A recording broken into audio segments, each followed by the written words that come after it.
तो आज हम सीखेंगे कि ब्लड शुगर टेस्ट जो होता है वो टेस्ट कैसे लगाया जाता है सेमी ऑटो एनालाइज़र पे। तो हमारा ये सेमी ऑटो एनालाइज़र है जो माइक्रो लैब का है, ठीक है। तो जितने भी सेमी ऑटो अलग अलग कंपनियां की होती हैं तो उससे कोई मैटर नहीं करता है, ठीक है ना, क्योंकि जो टेस्ट प्रोसीजर होता है वो रिएजेंट के ऊपर डिपेंड करता है। जो रिएजेंट आप यूज कीजिएगा उसके ऊपर डिपेंड करता है कि लगभग टेस्ट लगभग सेम टू सेम होता है। तो ये हमारा किट है ग्लूकोज का, जिससे ब्लड शुगर टेस्ट लगाया जाता है। और इसके अंदर क्या क्या है मैं आपको दिखाने की कोशिश कर रहा हूँ। देखिए, इसके अंदर एक लिटरेचर आ जाता है जिसको पढ़ना बेहद ज़रूरी चीज़ें होती है, क्योंकि जितने भी इंफॉर्मेशन जो होते हैं जो टेस्ट लगाने से रिलेटेड होते हैं वो इसके अंदर दिए होते हैं, ठीक है। ये रिएजेंट होते हैं, ठीक, और एक स्टैंडर्ड होता है। मैं इसके बारे में बताऊंगा कि इसका यूजेस क्या है, ठीक है, क्यों इसका नीड है, इम्पोर्टेंट चीज़ है ये, ठीक है ना। और लिटरेचर जो होता है उसको पढ़ना भी ज़्यादा ज़रूरत होता है। तो सबसे पहले हम लोग देख लेते हैं कि जो टेस्ट होता है ब्लड शुगर का,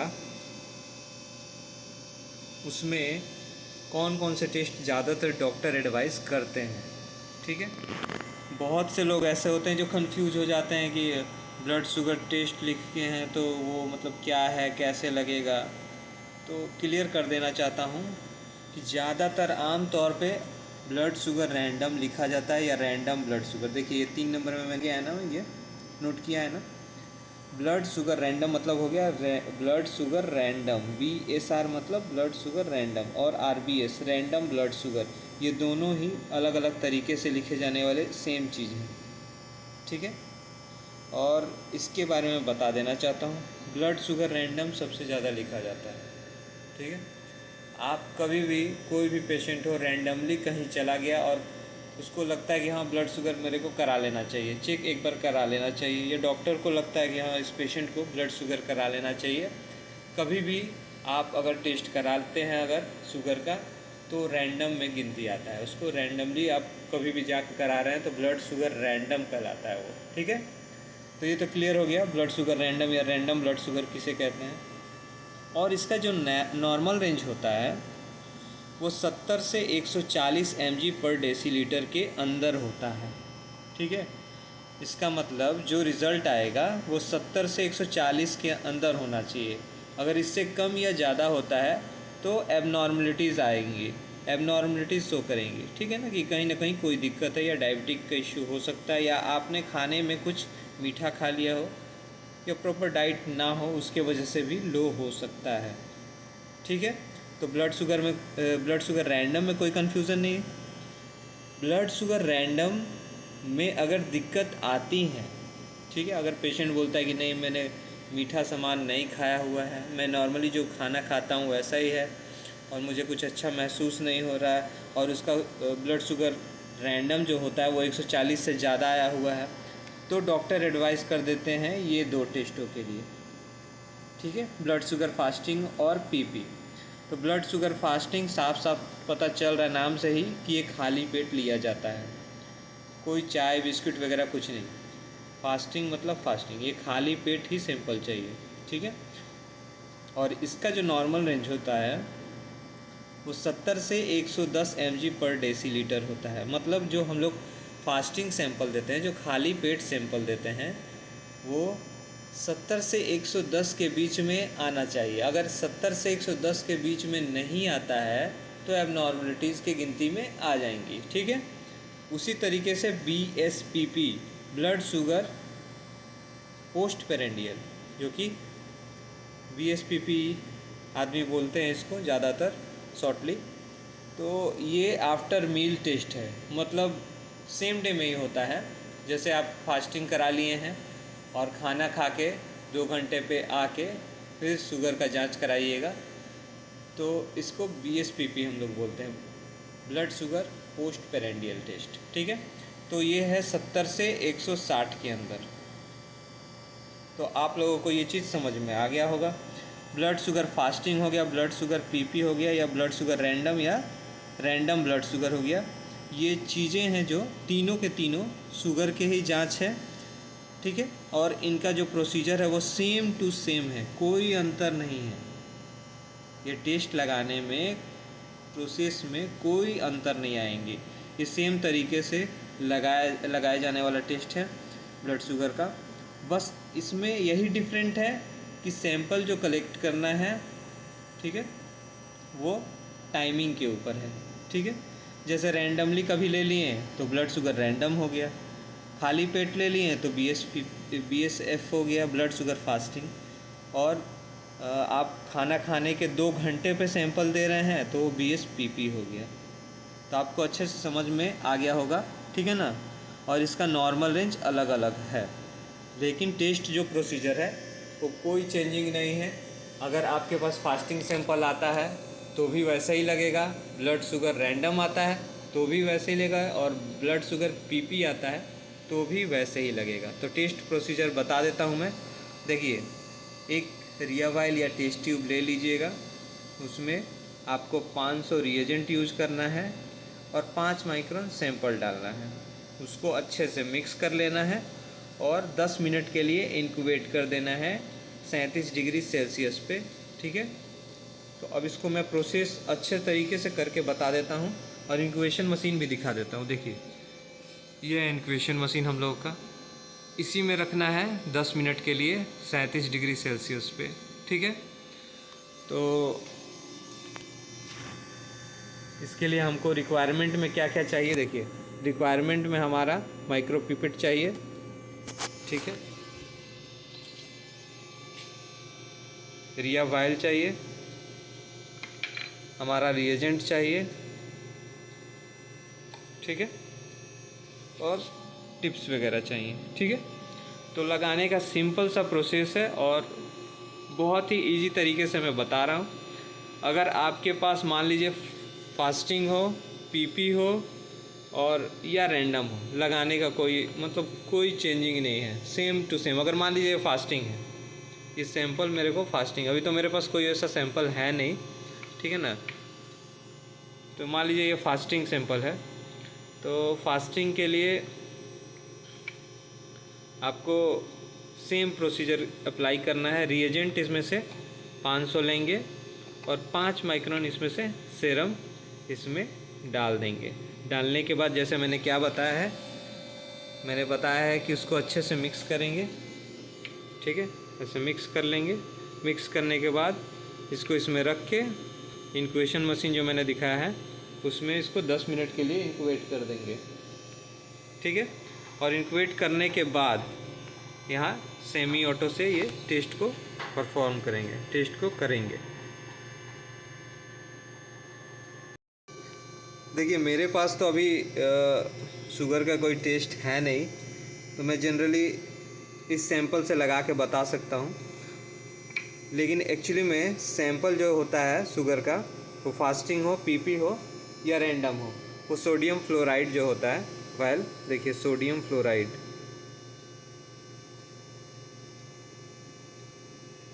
इसी में लेना चाहिए। इसमें कम से कम 1 ml आप ले लीजिए। मान लीजिए कि अगर कोई किसी का फास्टिंग सैंपल लेना है तो आपको कुछ नहीं करना है, पेशेंट से सैंपल निकालना है, पेशेंट का सैंपल निकालना है 1 ml और इसमें डाल के अच्छे से मिक्स कर लेना है। मिक्स करने के बाद कुछ देर के बाद आपको इसमें डाल के सेंट्रीफ्यूज कर लेना है। सेंट्रीफ्यूज आप समझ रहे होंगे, बैलेंस कर लेना है, मतलब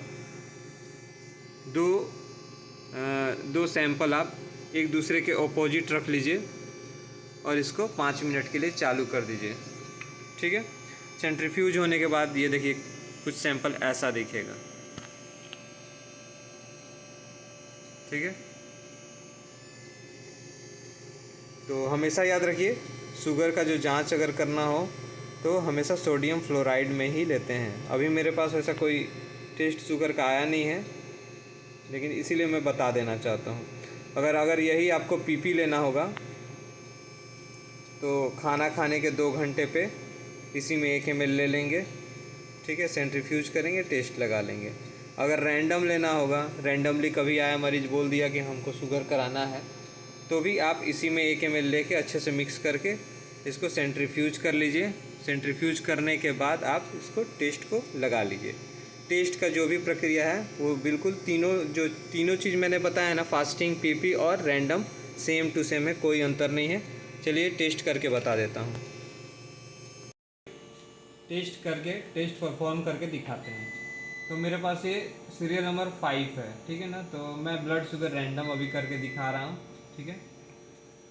तो ब्लड शुगर रैंडम के लिए अभी सबसे पहले ये रिया वाइल ले लिए, रिया वाइल पे मार्क कर लिए 5 नंबर,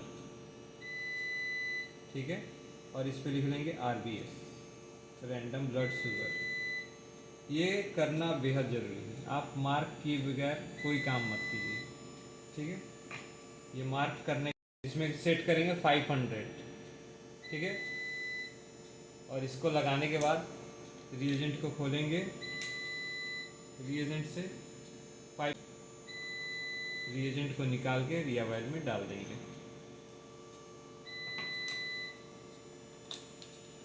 आप अगर फास्टिंग सैंपल आता है तो, रैंडम आता है तो, और पीपी आता है तो, तीनों सेम प्रोसेस है, कोई अंतर नहीं है।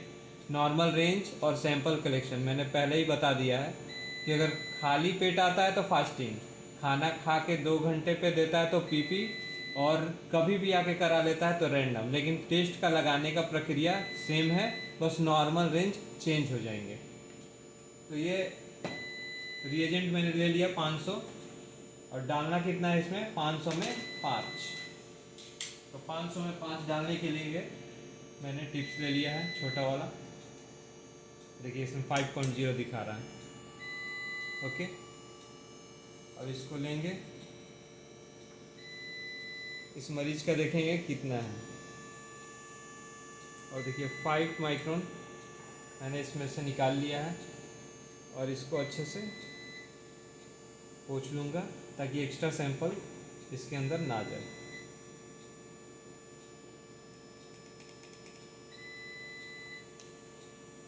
देखिए 500 में 5, रिएजेंट 500 और सैंपल जो है 5 माइक्रोन डालना है केवल, ठीक है। और अच्छे से मिक्स, जैसे मैंने उस पर कागज़ पर लिख के दिखाया है कि 500 में 5 डाल देंगे। और अच्छे से मिक्स करने के बाद इसको हम क्या करेंगे, इंक्यूबेट करेंगे। कितने डिग्री पे, 37 डिग्री सेल्सियस पे, 37 डिग्री सेल्सियस। हमारा बॉडी टेम्परेचर भी 37 डिग्री सेल्सियस होता है। तो इसको इसमें डाल देंगे, देखिए इसमें इसको डाल देंगे। इसका टेम्परेचर 37 डिग्री सेल्सियस है। और इसको डालने के बाद हम लोग स्टॉप वॉच लगा लेंगे, स्टॉप वॉच लगा लेंगे 10 मिनट का, ठीक है। और 10 मिनट का स्टॉप वॉच लगाने के बाद हम मशीन को रेडी कर लेंगे। तो जब तक 10 मिनट का टाइमर चल रहा है तब तक हम मशीन को सेटअप कर लेते हैं। देखिए सबसे पहले मशीन को वॉश करना ज़रूरी, क्योंकि ये जो मशीन होती है सेमी ऑटो, तो हमेशा याद रखिएगा सेमी ऑटो एनालाइज़र का मतलब हो गया सेमी ऑटो, ठीक है। मतलब आधा काम ये करेगा और आधा हमको करना पड़ेगा। जैसे आधा जो काम मैंने कर लिया है, रिएजेंट को तैयार करके मैंने इंक्यूबेट कर दिया है 10 मिनट के लिए, ये मेरा काम हो गया। और मशीन क्या करेगा, कलर देख के, उसका कलर जो प्रोड्यूस करेगा उसको देख के ये रिज़ल्ट देगा।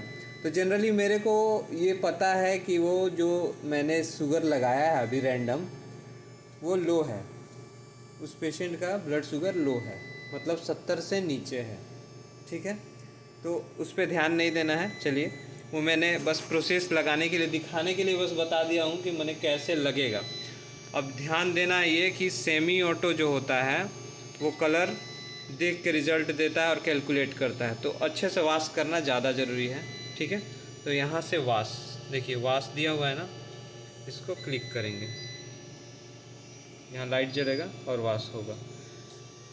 किसी किसी मशीन में वॉश देता है कि अगर एक बार दाब दीजिए तो वॉश कर लेगा, और किसी किसी में बार बार। तो मशीन के ऊपर डिपेंड करता है। 2 से 3 बार वॉश कर लेंगे। और उसके बाद ये देखिए ग्लूकोज का शॉर्टली फॉर्म लिखा हुआ है GLUC लिखा हुआ है, बस इसको क्लिक कर देंगे। देखिए इसका फाइल खुल गया है। और देखिए 37 डिग्री सेल्सियस ये भी मांगता है टेम्परेचर। जैसे ही कंप्लीट हो जाता है, देखिए यहाँ कंप्लीट हो गया है। देखिए डिस्टिल वाटर जो होता है वो मांगता है कि डिस्टिल वाटर दीजिए, तो डिस्टिल वाटर यहाँ से आप इस बटन को क्लिक करके दे सकते हैं।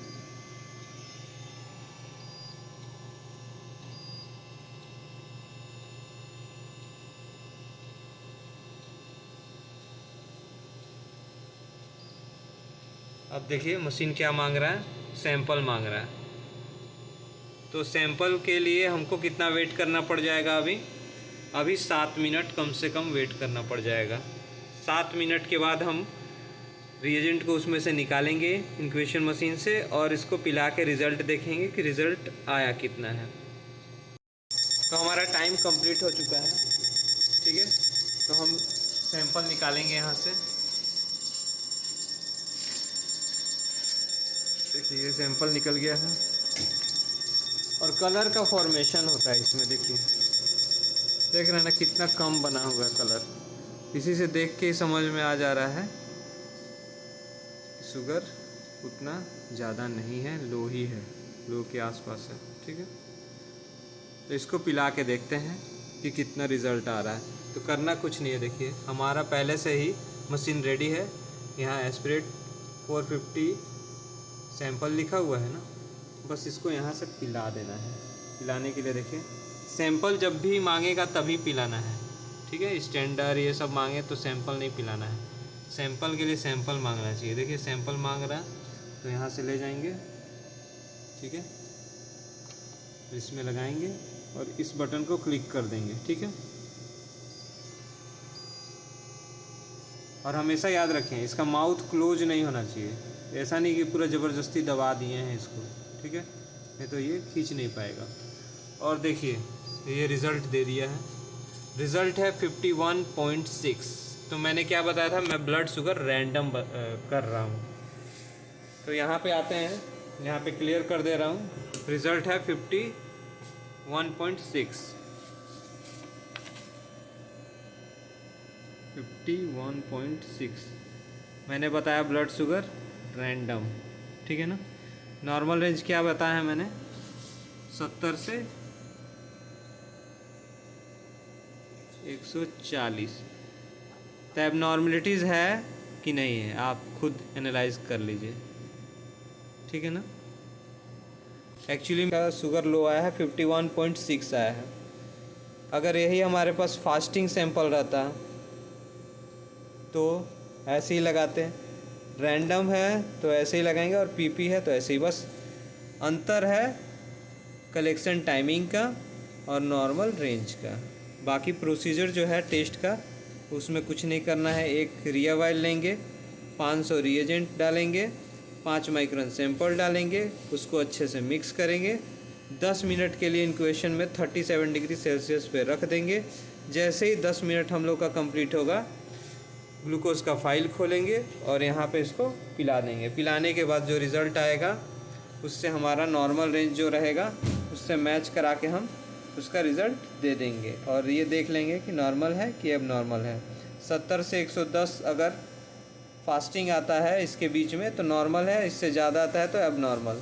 उसी तरह ब्लड शुगर पीपी 70 से 160 के अंदर आता है तो नॉर्मल है, इससे ज़्यादा जाता है तो एब नॉर्मल है। और ब्लड शुगर रैंडम 70 से 140 के अंदर आता है तो नॉर्मल, और इससे ज़्यादा अगर जाता है तो एब नॉर्मल है, ठीक है।